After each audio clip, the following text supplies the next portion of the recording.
afternoon, whenever you're listening to this, welcome to the internet's most sophisticated wrestling podcast, discussing the weekly aspects of it all, right here on The Bald Monkeys Wrestling Podcast.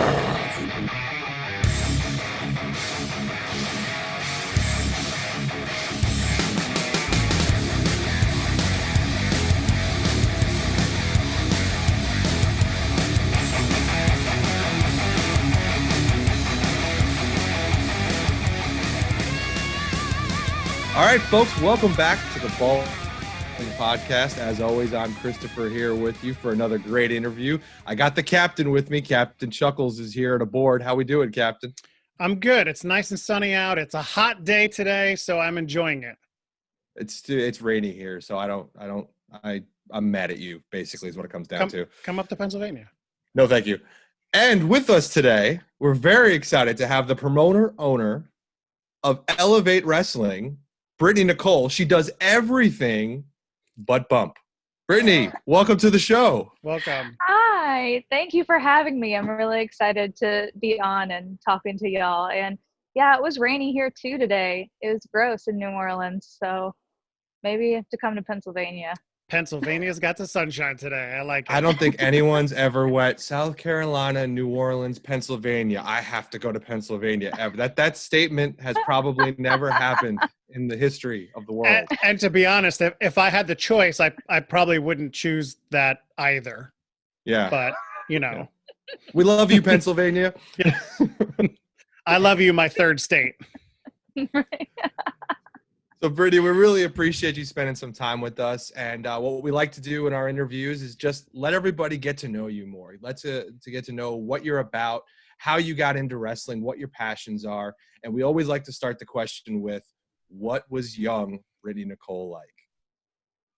Oh, well, young Brittani Nikole, I grew up in Ohio, in the middle of nowhere, near Cleveland, and this little farm. I raised chickens and bunnies and all that stuff. And I grew up watching wrestling from my parents. They would watch it when they were young. Every Saturday night they would get together, I guess, and play card games and also watch wrestling. And so I grew up with that. I had nothing else. I had all boy cousins. So we wrestled on the trampoline and fought and stuff. And then went to college in Ohio, and then eventually when I turned 19, I packed my bags and moved to New Orleans. Said bye. So young me was scrappy. I was definitely, I guess, a tomboy, but also a girly girl. Like I like to be in dresses, but also climb trees. In the dresses. In the dresses. Oh yeah, no, straight up. Yep, straight up. I would be in dresses, full makeup, nails painted, in a tree. That's awesome. That's called chameleon, able to do it all. Yeah. Butt bump. Butt bump. I mean, I can bump. I just choose not to. Smart. I try. So you mentioned growing up, your parents were playing card games and watching wrestling, and I'm sure you were there also watching wrestling. Who caught your eye? What wrestler was like your first memory of falling in love with wrestling? Well, I grew up in this is going to date me, but I grew up in the Attitude Era.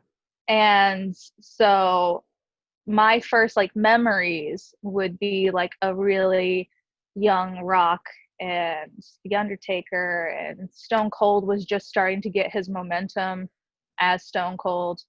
And that definitely stuck with me, just the whole kind of thing. And of course, there's a lot of bad of the Attitude Era. It wasn't all great. There was a lot that was bad. Yeah. There was a lot that was bad. And people forget that. And I love that people forget that because it's, it's a nostalgia thing. But there was a lot of bad.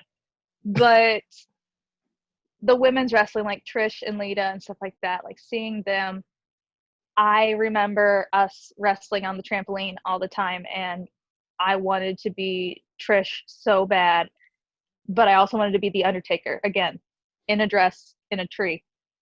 So I wanted to be. Image. Yeah, I wanted to be the. Trish And so Undertaker.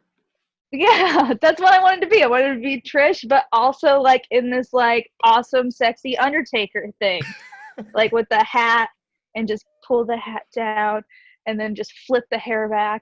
I don't know. I'd watch. Yeah, right. I He's would. all in. That's what it was missing. That's what the Attitude Era was missing. Was that they should have just did a mashup. But one of my cousins decided to choke slam me, but he didn't choke slam me on the trampoline. He choke slammed me off the trampoline onto the ground. And I remember Ouch. laying there for a moment and them like running to me. And then I grabbed this giant stick and I just chased them and started swinging it. So I definitely was full on into, the street fights and like the kendo sticks and all that kind of stuff. Like that, it definitely shaped me. That's my very first love of wrestling, is seeing the Attitude Era. And I know it's a lot of people that are in the wrestling business now or watch wrestling now, like the Attitude Era sticks out to them, but it was what shaped me. It's what made me who I am, and what I love today definitely still pulls from that swinging of the kendo stick and all the blood and the thumbtacks and the Hell in the Cell and Mankind and all that fun stuff. It really was. It seems like that age of wrestling is a turning point for a lot of people that knew about it and enjoyed it. But like when WWF at the time took that turn, that's when I think a lot of people were like, "Ooh, this is fun. I think I'm gonna watch a little bit more than I was before." Right. And I remember Nitro, like, that's the thing. I have horrible memory, but I remember Nitro, but I also don't really remember it sticking with me. Like, I remember watching it. I remember, like, if I see matches now, I'm like, oh yeah, I remember watching that match. I don't remember that it was on Nitro and not, Raw, but I remember watching that match. So it's one of those things of like, all the wrestling just kind of blurred together at one point. I knew eventually it would all be one. There's enough room for all of us, so I knew it would all be eventually copacetic and all be there together. So, So you're growing, you're jumping on the trampoline and chasing people with sticks.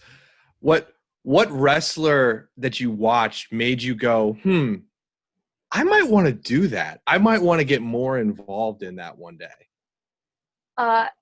Definitely Trish and Lita in the female aspect. I thought as a child, I thought when I turn 18, I'm gonna move to Florida. I'm gonna train. I'm gonna be a wrestler. I'm gonna do this. I moved to New Orleans. It's close enough, but You missed it.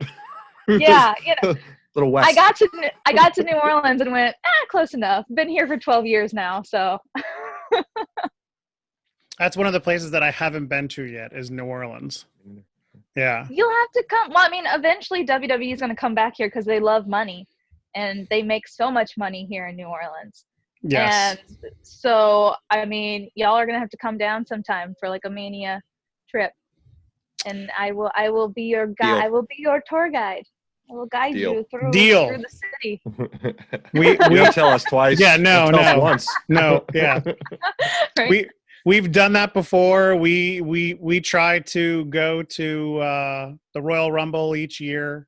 Has been the trip that's been going on. Christopher and I have been to the Big Four for all of the WWE events. We've been to WrestleMania, so we love getting we're travelers. out there. We'll love get getting out out there. there. Yay, So- good. Yeah, it's man, WrestleMania here in New Orleans. Yeah, it's no joke. Yeah, they've always done great numbers there. And what's interesting is, so you talk about how much fun it is, how much fun it was to do a little bit of the wrestling, how much fun it was to chase everybody with sticks, and what made you fall in love with it or made you passionate about doing it. We're just getting involved with a new website called WrestleJoy. And one of our main questions for all our listeners now is, what part of wrestling or what in wrestling really brings you joy? What about wrestling do you see joyful? I get joy from a lot of the little things. Being in the media or just watching commentary, I get joy from watching the commentators either crack up or say little slight things, or the guest commentators that come on, the wrestlers, they say different things. Like those little things, the interviews that go awry. I love watching the bloopers of Mean Gene with any wrestler. It's just, it makes me so happy. And like watching bloopers with like Dusty Rhodes and stuff like that. Like Dusty's one of my favorite wrestlers.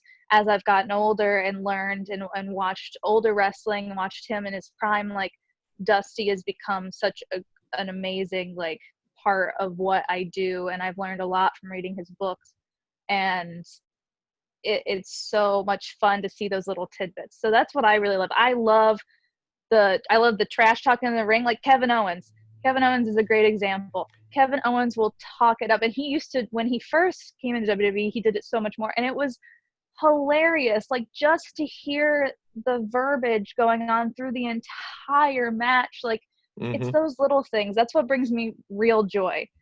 Just recently, one I can remember is that I was gonna say Michael Cole.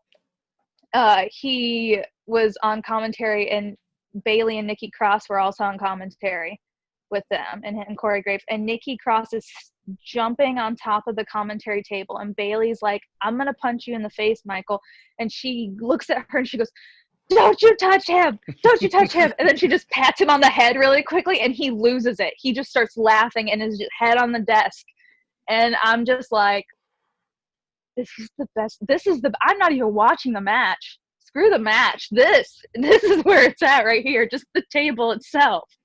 Like, this is what's going on. And that's what I love about indie wrestling too. I love it in all different aspects, is hearing all the little tidbits from the commentary, from the wrestlers, from everything like that. Like that's what makes it. It's theatrical. It makes it fun. It makes it everybody part of it. Like, wrestling's great. I love watching technical wrestling. I can watch technical wrestling all day long, but that added little spark is what really makes me so happy, and like will have me laughing until I cry sometimes because it's so funny. Like, it's those little things. So yeah, that's what I love. I love the little tidbits, little side bits, little things like that.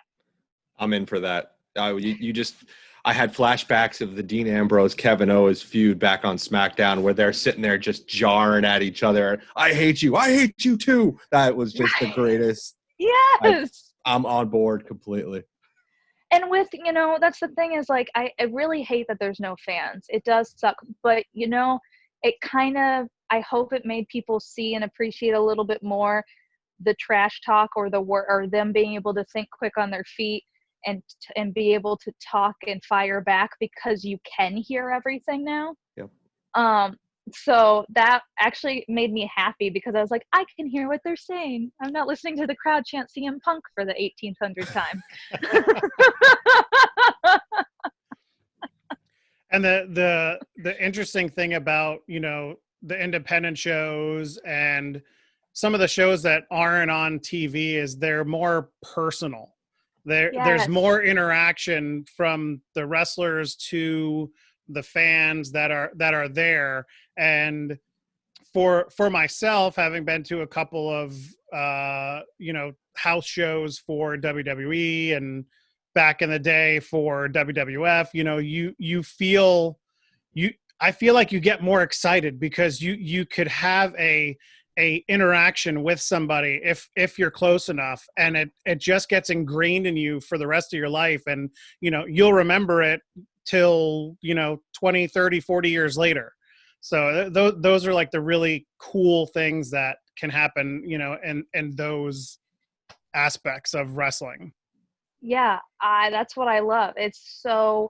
Wrestling is such a personal thing for everybody, and that's that's the gift, and that's the curse of wrestling, is the audience is part of it, and having that kind of audience participation gives and gets something out of it. You leave with a special thing each time, no matter where you're sitting. If you're close enough, you have those special moments. I just see in my head like the images of like the little kids like back in the day getting Bret Hart's glasses and getting all that kind of stuff. Like that's, somewhere that kid who's not a kid. Obviously, I hope he's not a kid anymore. That'd be weird. He But grew up. yeah, he's got those somewhere like in a drawer, and somebody's like, "What are these?" And he's like, "Man, that was the time. I haven't watched wrestling since then, but I have this story to tell you." Yeah, exactly. Cleveland, down south. You took a hard right, went to Louisiana. Yes. How did you get into becoming an interviewer, and then that leading into being an announcer? And that's one of the other things, or two of the other things that you actually do with Elev8 Pro Wrestling. So how did that happen? I lied. I lied my way in. Fake it till you make it. So What we're doing. Exactly. What we're all doing. We're all just Yeah. figuring it out. So when I moved to New Orleans, I fell out of watching wrestling. So this was around 2008 is when I moved to New Orleans.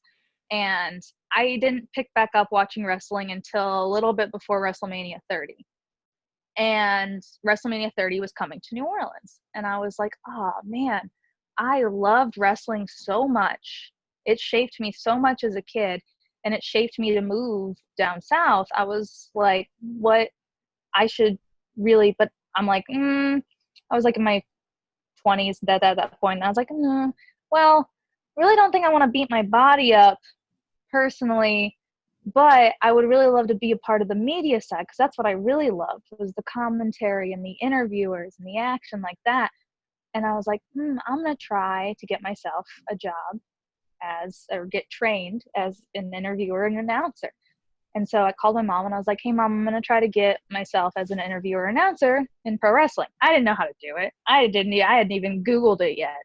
And I was like, and then like, I found a company named Wildcat, and they basically, their person who was doing their announcing and interviewing and stuff, he was on his way out, and he was trying to find somebody to take over and train to take over.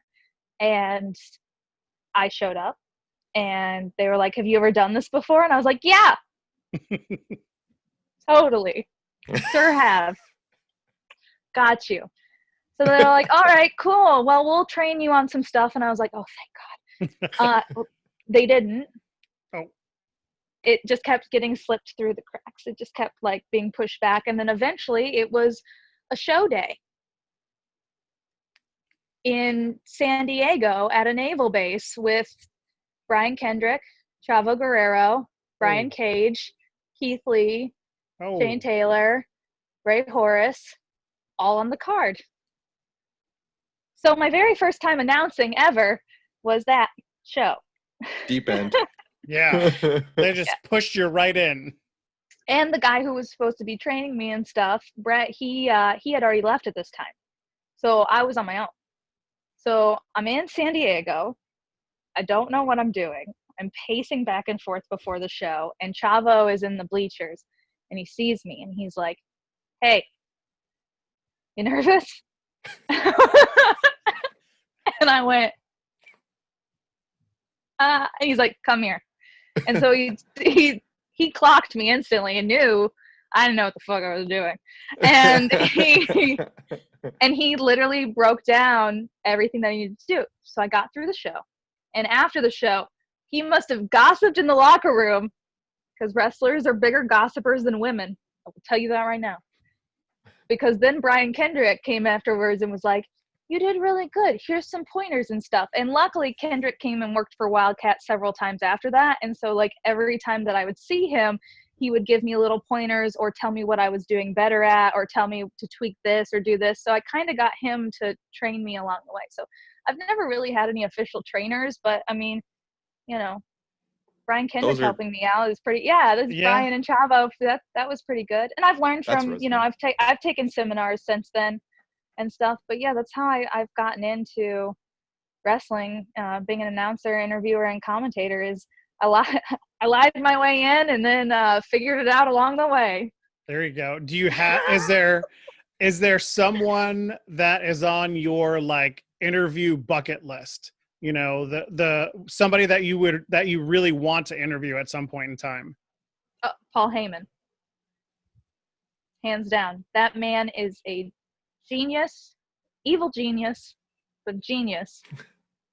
And I would love to learn so much from him, because since Dusty is no longer here, he learned a lot from Dusty and has taken a lot of that kind of mindset and mantra on with him, and being able to just have somebody that was one degree separation to learn from. Like, I was just being in the room with him, I've heard that you can pick up a lot of stuff, and that would be a super huge honor to be able to just learn anything from him, because I've learned from some great people. Like, I've learned, you know, how to work the crowds and stuff from like Teddy Long.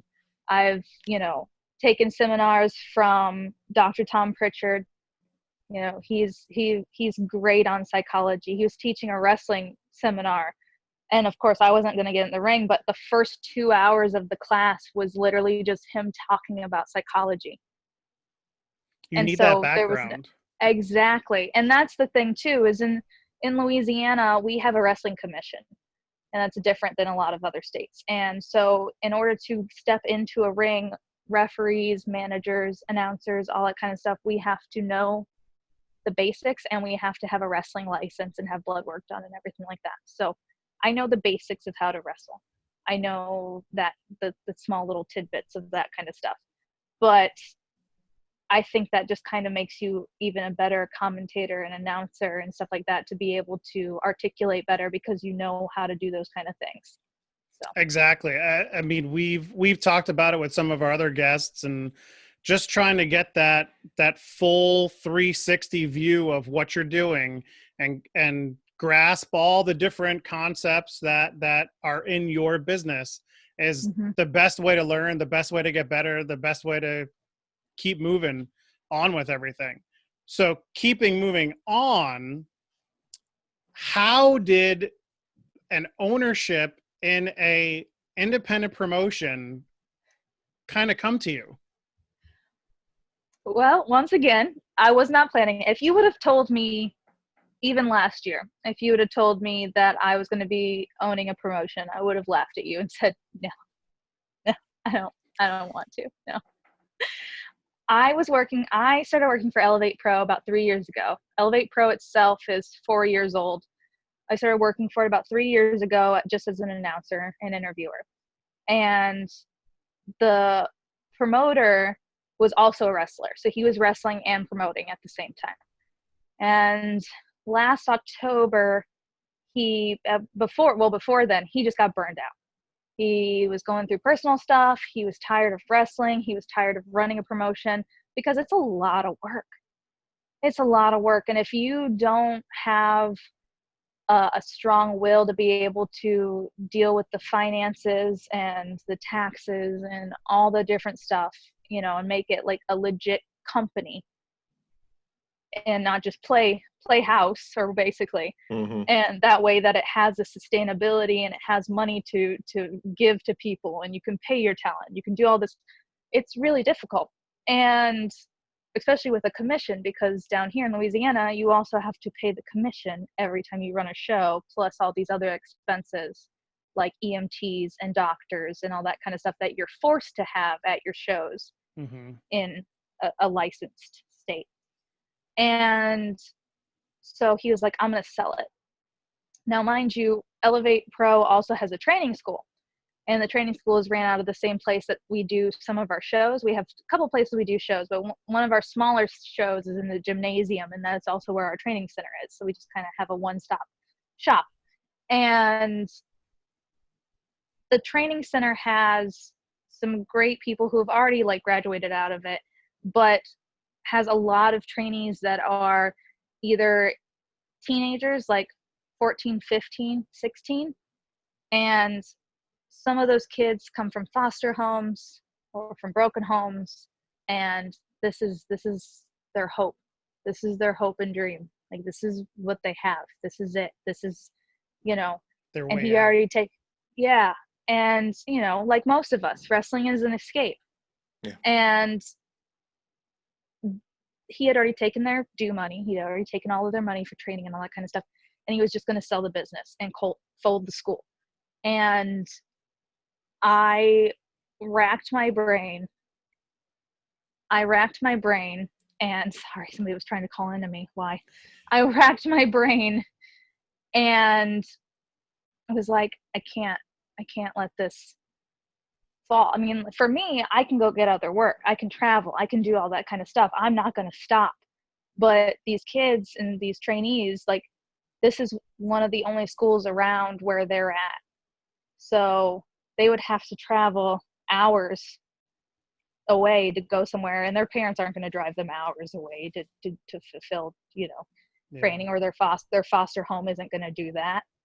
And so I was like, you know what? No, let me buy it. So I worked my butt off and I bought the company and the school and got it all signed over into my name, and went to the commission and got a license under my name and got everything legally under my name, and kept the thing going. So now we still have a training school, and they still have a place to learn how to wrestle and potentially debut one day. And we're still running shows. And January was my very first show, ran under my moniker, and it was the largest crowd we had ever had at that gymnasium. Nice. So, Kudos. yeah. Kudos. What a And great everyone got paid, and we still had money to put in the bank account. So That's awesome. Success. And again, with going back to Chris's question earlier, what the joy, what does that give you? Your joy of wrestling, pushed you to get involved even just a little bit further than where you were. And, now you're an owner and promoter. And promoter. Sorry, yeah. my mouth doesn't want to work. That's okay. It's so weird that I always just said, like, oh, I'm the promoter of Elev8 Wrestling, or oh, I'm the owner. And then I realized that there's some companies that have an owner and a promoter. Mm-hmm. And I'm just like, how is that? Is that nice?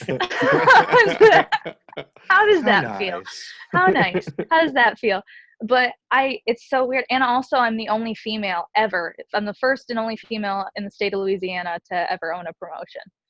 So that was shocking to the commission when I went to go get my license, and they saw it was a woman getting a license. They were a little shook, but women don't like wrestling. It was very interesting. The Council of 10 Men were like, all right, young lady. I was like, oh, okay, this is how this is going. Okay, so just whatever. Just here's your money. Give me my license. What is one of the most rewarding things about being, a promoter / owner for Elev8? I would have to say, as corny as this sounds, I really love the people that we get to bring in for the matches, and also being able to see the talent that we're growing here in Louisiana, and being able to see all those matches come together and then see them flesh out, and then see the fans get really excited. Like our show in October, our anniversary show, is ran at the Civic Center, and we do our Civic Center show every October.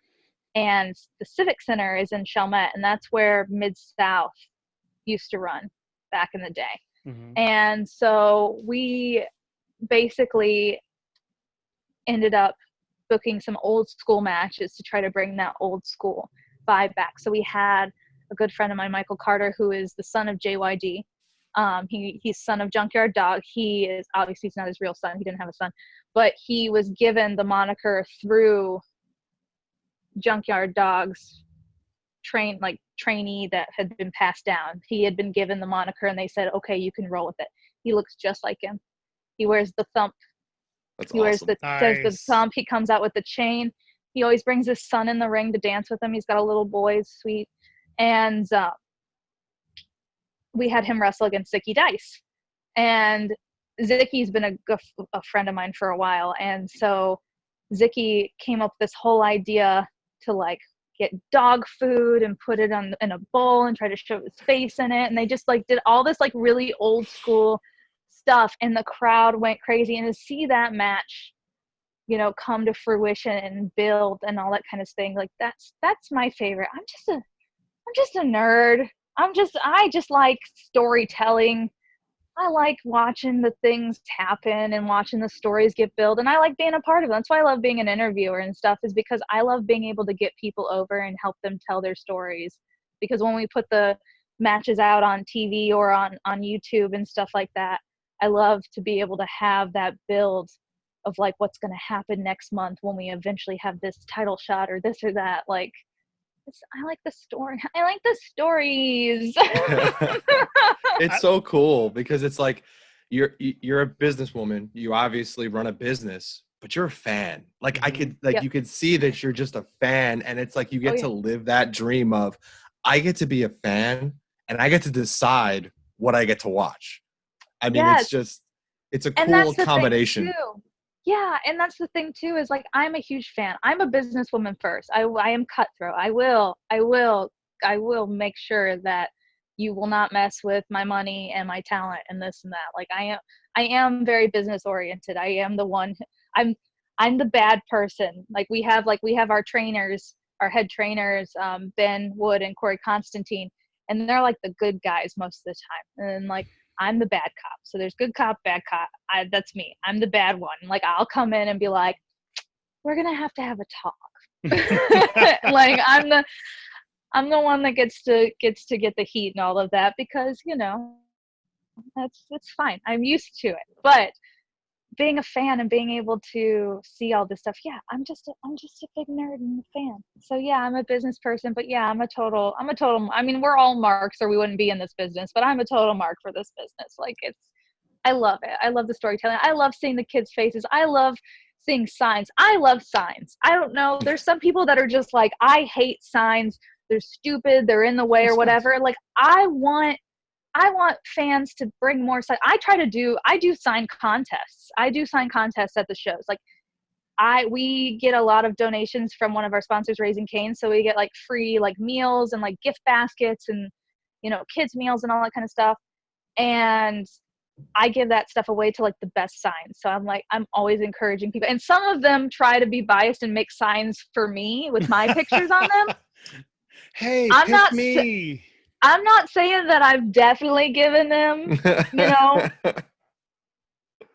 Not definitely, but maybe once or twice. Right. Like when it like has me on it and it says like our announcer is better than yours. Oh, look at that one. Oh, yeah. You kind of have to give that one a little bit of an edge. Right. So before I ask what is next with Elev8 and everything, we recently talked to your champion, Ray Fury. Yes. Not too long ago. And as I was doing some research on both Elev8 and Ray, I came across a very interesting match that I know wasn't something that you're probably prepared to talk about. But I know what you're going to talk about. I have to get a little bit of background on it. So it was a title match between Ray and Pentaco. And I do not know the gentleman's name who came running down the ring with a manila envelope, but he gave it to the referee, and then the referee started to talk to you, I believe, at the side of the ring, and he was cashing in something. What is the manila envelope? Well,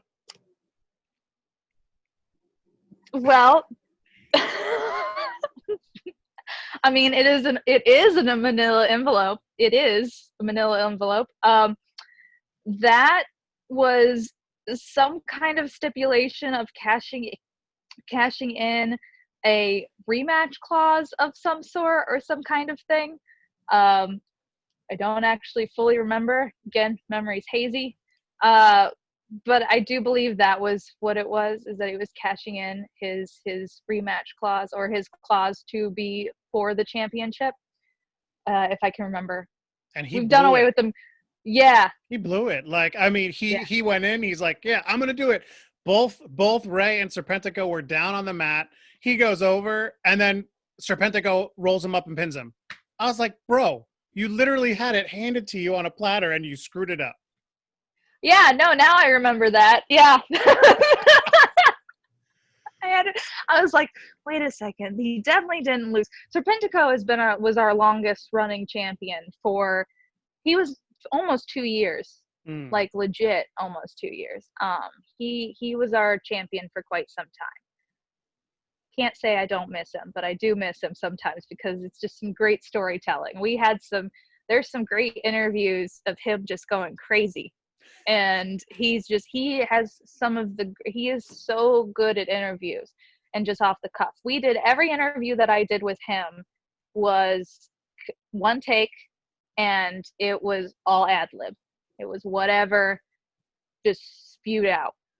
And so that was always really fun. Those kind of wrestlers, when you can find those kind of wrestlers that are able to just be a triple threat in the fact of like technicality, look, and able to speak on the mic, like that's golden in the independent scene. Because I've met some amazing wrestlers who can talk all day long but can't put a headlock.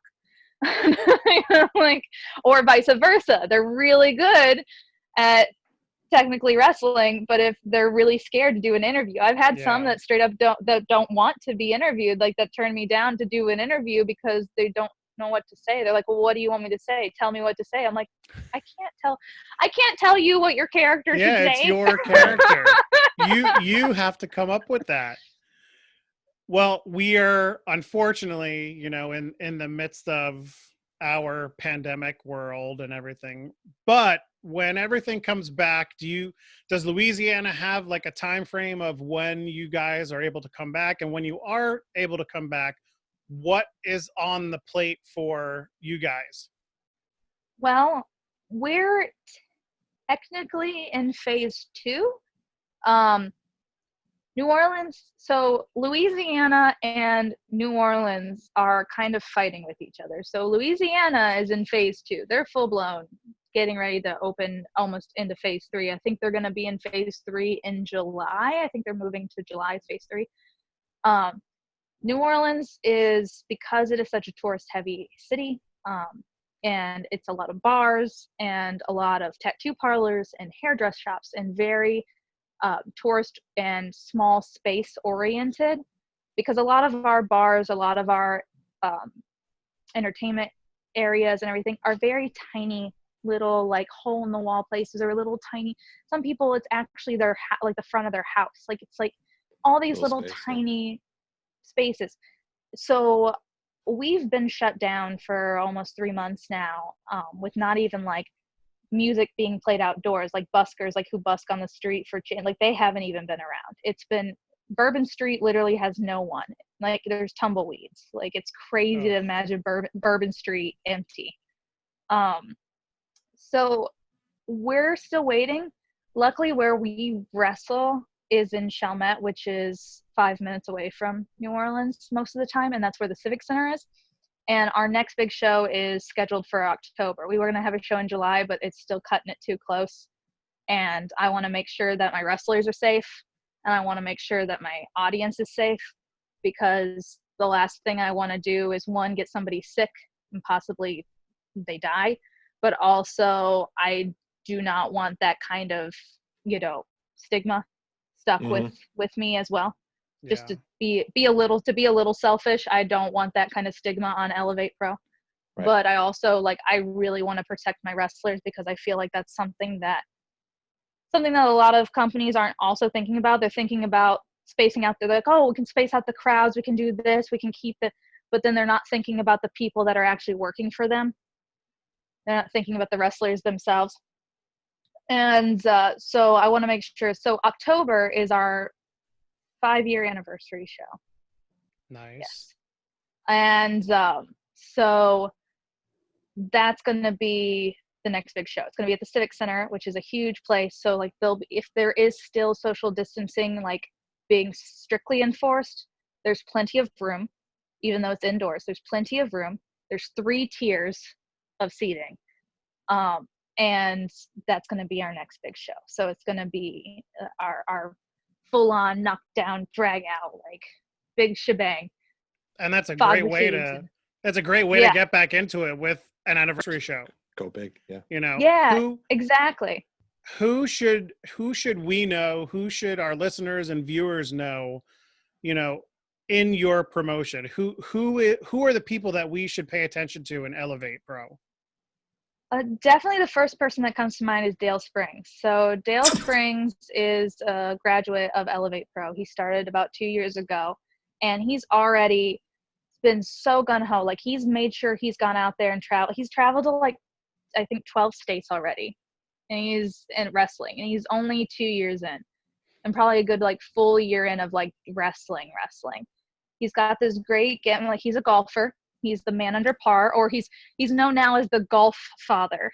So he's the golf father. I see that. I like it. Yeah, right, like it. right. I see what he did there. Yeah, and his new shirt logo is the logo of the Godfather, but it's the golf father, and then it's got a silhouette of him. And he's really just taken on his character and really is honed it. Like, you know, he's got a caddy, he's got the quiet sign, he's got the clubs. He has a caddy. Curtis is our cat. This is the caddy. He's got a caddy, he's got golf clubs, he's got the quiet sign he comes out with. He has to swing his thing.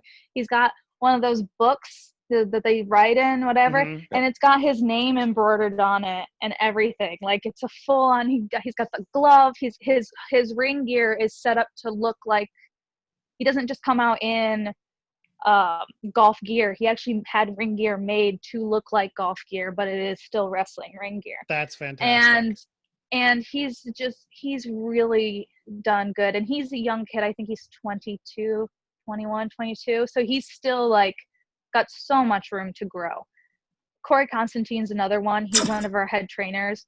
I knew him back from Wildcat. That's where I first met him. And he's wrestled all over. He's trained at OVW and in Louisville, and he's traveled all over, and he's so great. He's got this split personality gimmick where he's three people in one. He's the hunk of punk, which is this, like, pretty boy kind of guy. And then he's got his amalgamation, which is like this kind of like two-faced kind of, he paints himself up like very voodoo doll style. It's very New Orleans. It's very connects to him. And he's from here. He's from Louisiana. And so, like, it's a very good connected roots thing. And then we've got a couple amazing trainees coming out, like, that have just made their small debuts. We've got Mendoza. He's known as the Mountain Mendoza, and Antonio Bronson, who is just, his first, like, solo match was against JD Jenkins down here. And JD Jenkins not only wrestles, but he also is an MMA fighter. And so we had their first match actually be an MMA style fight. And so they went 3 rounds, and they, like, legit just beat each other. and yeah, we have some great, I mean, our trainees work really hard. It's been so great to see the ones that have been coming out and just shining and just trying new characters and trying this and trying that. And, like, they'll do promos and, like, send them to me, because we also not just training, but we also try to help with character development. And then I run, like, a promo class and stuff like that as well, so that they can start learning to talk on the mic and do all that kind of stuff too. So it's been, but Dale Springs, Corey Constantine, Antonio Bronson, Mendoza. Yeah, it's just, Soon to be household names. Yeah. Hopefully, And that's the thing, is what I love about independent wrestling is I tell people more and more, like, go see independent wrestling, go see indie wrestling, because the people that you're watching on TV right now, like the AJ Styles and the Kevin Steens, Kevin Owens and Sami Zayns and all those people, you literally, you know, even, you know, everybody that's now, the AEW is so high. Everybody in AEW, like, half that roster, you know, I mean, even Pentaco, who was our champion, he's on it now. Like, it's one of those things of, you see these people and you're like, oh, I worked with them, you know. I worked with Keith Lee before he was Keith Lee that he is now. He was my very first cage match I ever announced. You know, like, it's one of those things of, people can have those kind of memories, like, oh, I hung out with this guy at a show, I was able to take pictures and chat with them, because once they hit that kind of mainstream, you're not going to be able to chat with them. You're not going to be able to hang out. You're not going to be able to actually, stand at their merch booth. They're not going to be at their merch booth. Nope. No. So I really do think that people need to see more independent wrestling, because it is the future. It always is. It's just a constant rotation. As we always say, everybody get out, support the independent wrestlers, support the independent promotions, go enjoy this stuff. Yeah. Once you can get back out there. Yes. Get back out yes. there. Yeah. Right. once you can go. But until then, just watch it. There's so many wrestling promotions, including Elev8 Pro, that's on YouTube. Like, there's so many promotions still cranking out stuff. Like, right now we're doing I'm doing a history of the women's championship on YouTube, because a lot of people, that are following us now might not have necessarily followed us when we first started. So I'm showing them, like, here are all the champions that we've had in our women's division. Here are the matches. Here are the stipulate, blah, blah, blah, blah, blah, blah, blah. So that's what we're doing now. But it's just, to keep people entertained, because everybody's going cuckoo stuck in their houses. And again, wrestling's an escape, and it's still there. Even though it's not there, it's still there on the screen. So, like, you can still just Google, just type in on YouTube or whatever. Just use the interwebs. Yes. Yes. So you talk about being stuck inside. What are we doing outside of the wrestling ring? What are we doing as a hobby? What's your interest if it's not wrestling? I know you probably don't have a lot of free time just laying around being it doesn't sound like it. Announcer. I just lounge. I just relax. I don't do anything else. I just lay in bed all day. I need one of those, like, big fluffy robes that makes it look like I just killed my husband or something. It's like a weird turd. That's my hobby. No. That's your hobby. Killing husbands. Yes. Killing husbands. I have 6 now. I'm just kidding.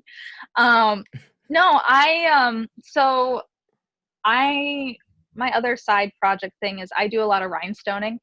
I've done rhinestoning for probably about 10 years now for drag queens and burlesque performers and Mardi Gras costumes and all that kind of stuff.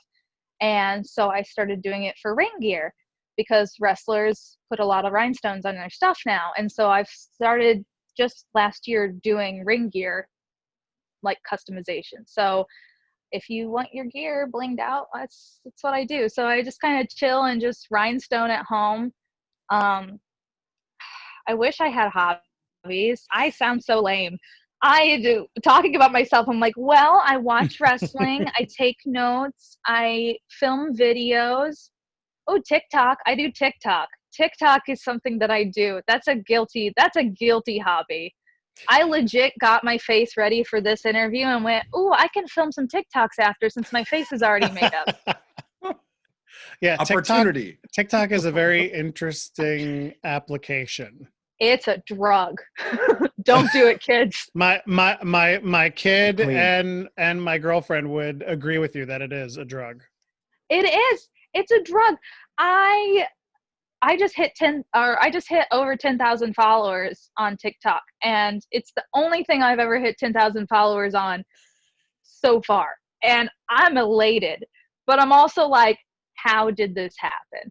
Yeah. Because I've posted some, like, funny wrestling things. I've done some funny wrestling things on there. There's a lot of really cool wrestling TikToks that make me laugh. There's a couple guys on there that are wrestling fans that do wrestling TikToks, and they're really funny.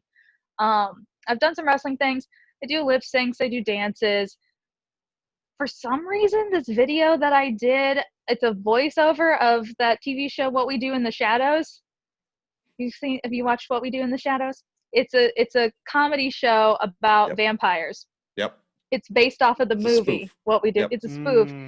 And one of the voiceovers is one of the girls saying something funny, and it's literally just me lip syncing that, and it hit, and it's at like 150 something thousand people have seen it. And TikTok, I'm like, famous. TikTok famous. famous. Famous. And I was like, Hashtag. I didn't do anything in this. I didn't do like that's not even my voice. It's not even my voice. I just hit record. Yeah. I literally pushed the button and just went Gold. TikTok gold. 150,000 views. Yeah, I can't for the life of me get, people to watch a YouTube like that, but yeah, I can get TikTok. So like TikTok is where I just like, there's just, the videos are so funny. They're so funny. I really enjoy people's creativity. The cosplays, I'm a huge anime nerd.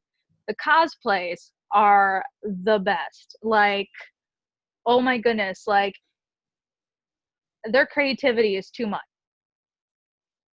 I just really love it. Cosplay in general is just, some people's talents and creativity is amazing to see. Yeah. And it's all these young kids, and I'm just like, where do you get the money and the time? More importantly, the money, because everyone has time right now. Yeah.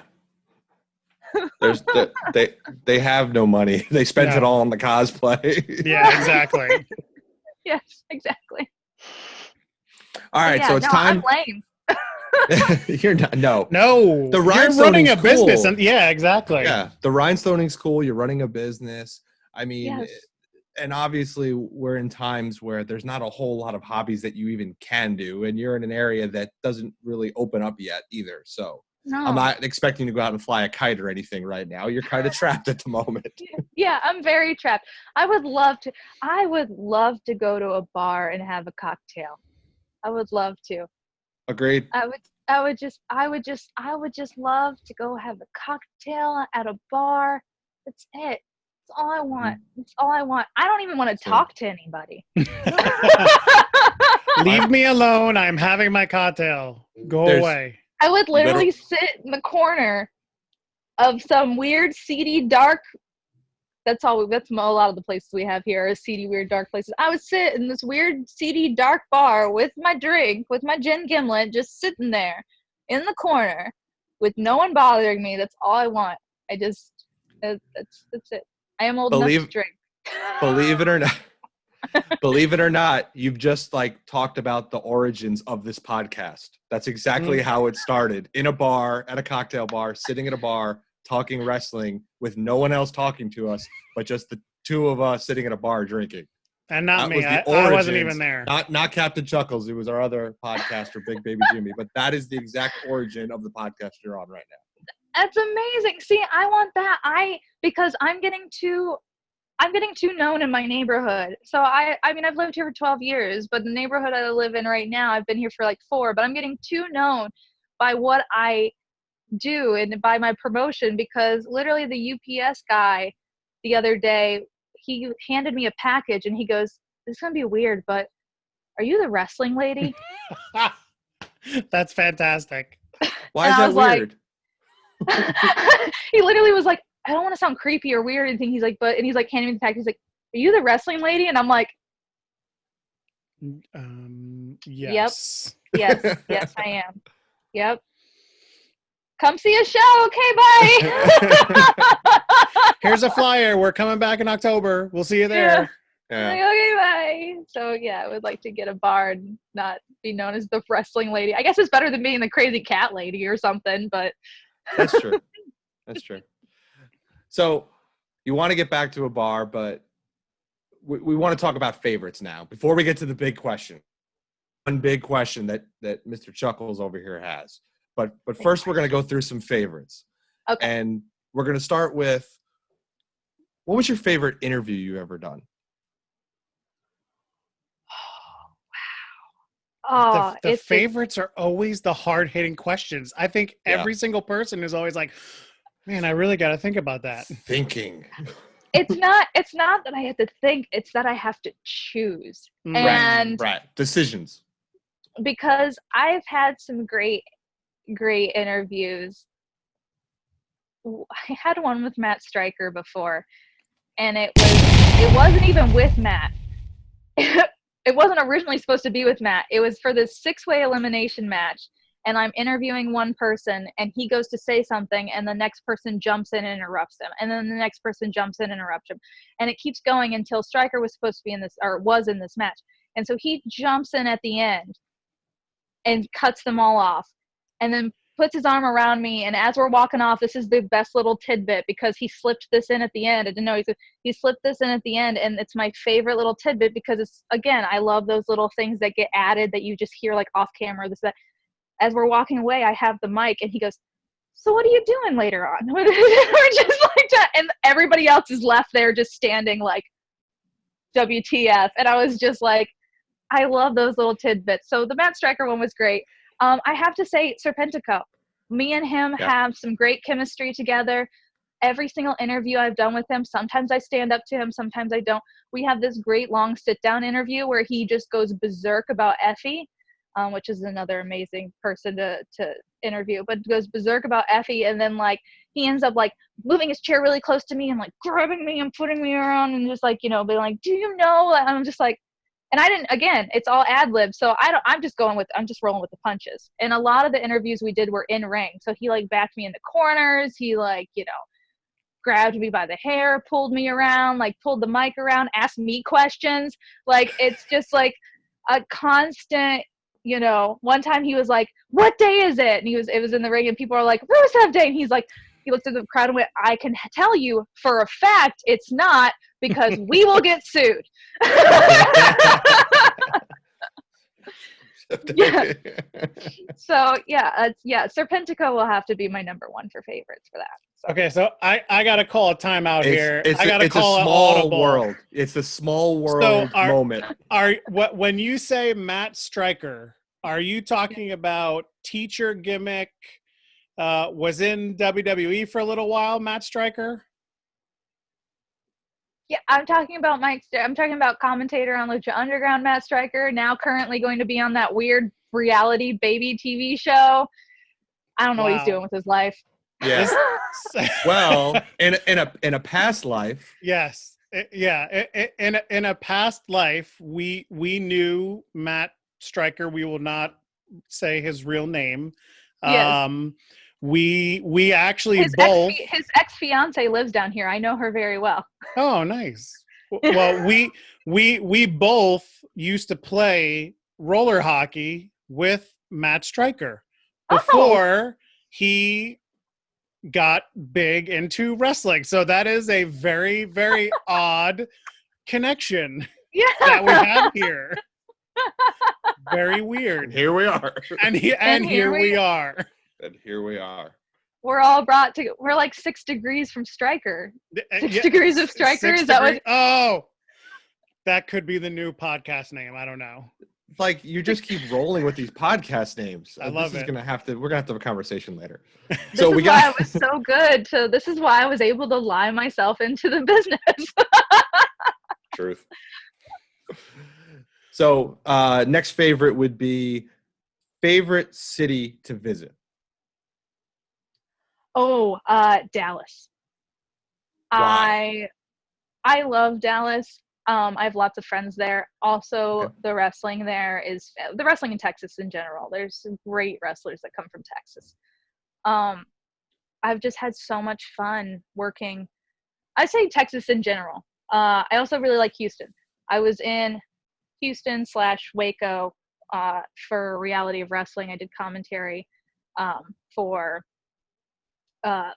Ladies Night Out in February, right before everything got canceled. So I'm really glad I got to do that. And being at the Reality of Wrestling facility and everything like that. And then I got to go into Booker T's office. He wasn't there. He didn't know, but I was there in Booker T's office. Hey, everyone brought me into his office. So not my fault. They were all watching wrestling on his big TV. But seeing all that was so much fun. It's just Texas in general. Houston, Dallas, Austin. Austin is weird. Austin tries to be like New Orleans. They have this whole like thing called Keep Austin Weird. It's like their slogan, Keep Austin Weird.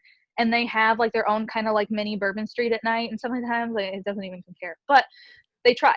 And they try to be like New Orleans. And it's great because then I just feel like I'm in a weird, hotter version of my Oh, no. Bizarro home. Yeah. Yeah, I'm in a bizarro world of New Orleans where there is still, you can't take a drink outside. I'm just like, oh, okay, so you guys are cool, but you're not cool. Okay. Not that cool.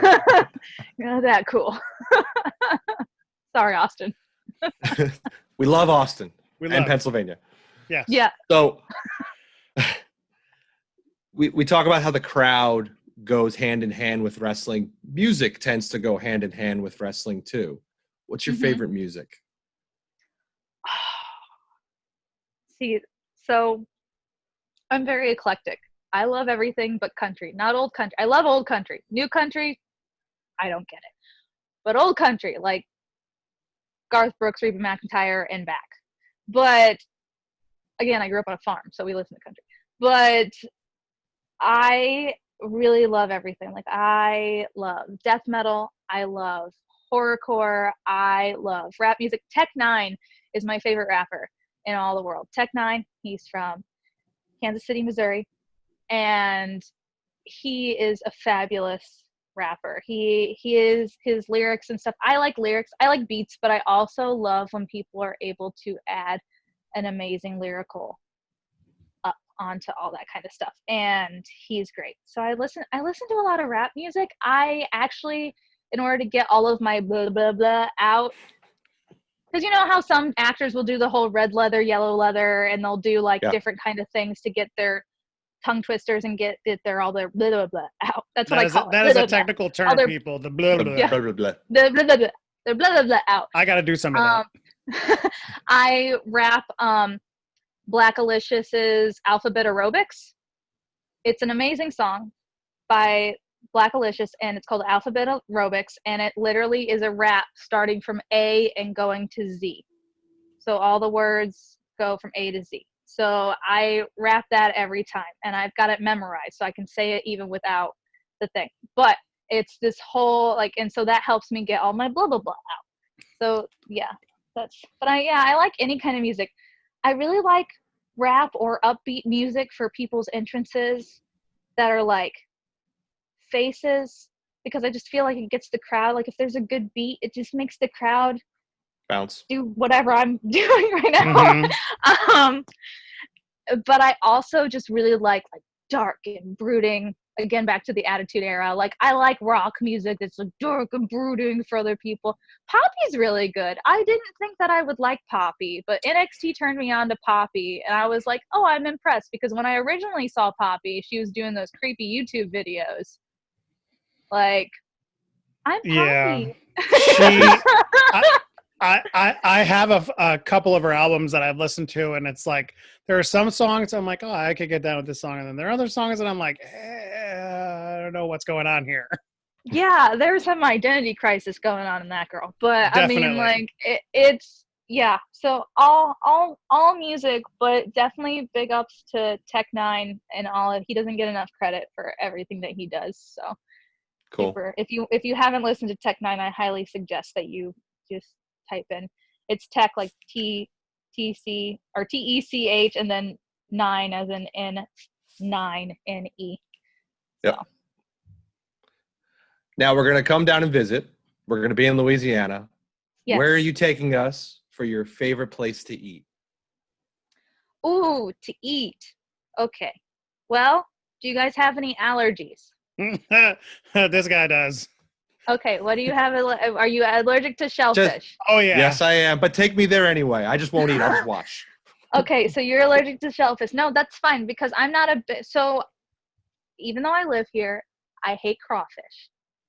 I like shrimp, but I hate crawfish. And that's like a sin here. I don't know why. They're disgusting. They're little. They're like this big. And do you know how much work? Do you know how much work you? They're yummy. Okay. Listen, Pennsylvania. Look. Have you ever tried to? Have you had to peel them apart? Okay, that's too much work for too little meat. I agree. I agree. You know, like, it's too like, there's so much little meat, and I fight with it so hard, and then they tell you you're supposed to suck the head because the juices get stored in the head after the brain dissolves, so the juices from the pot Chris's It's towards the face. Oh my lord. And so you're supposed to just like suck the head. It's just a shot of brain juice. Yeah, a shot of brain juice with like the spices and the stuff that was in the pot. I don't know why I stir the pot like I'm a wicked witch or something, but like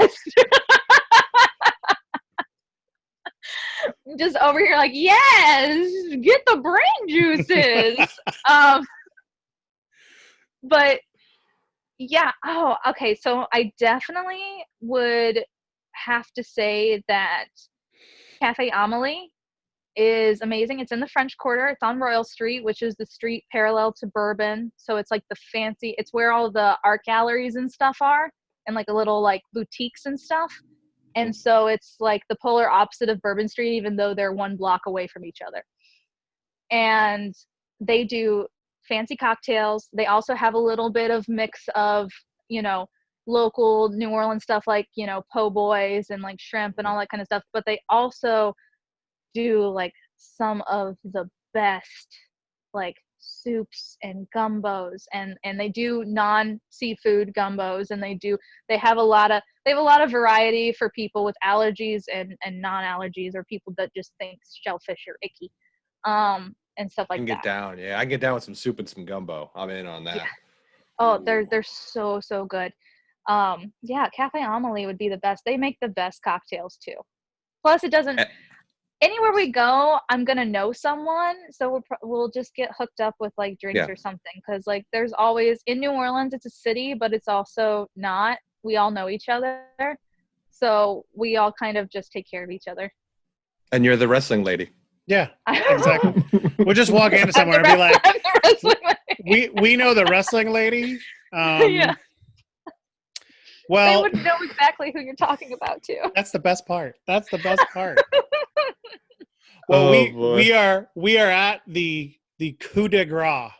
We are at the final question. The most important question. All other questions bow down to this question.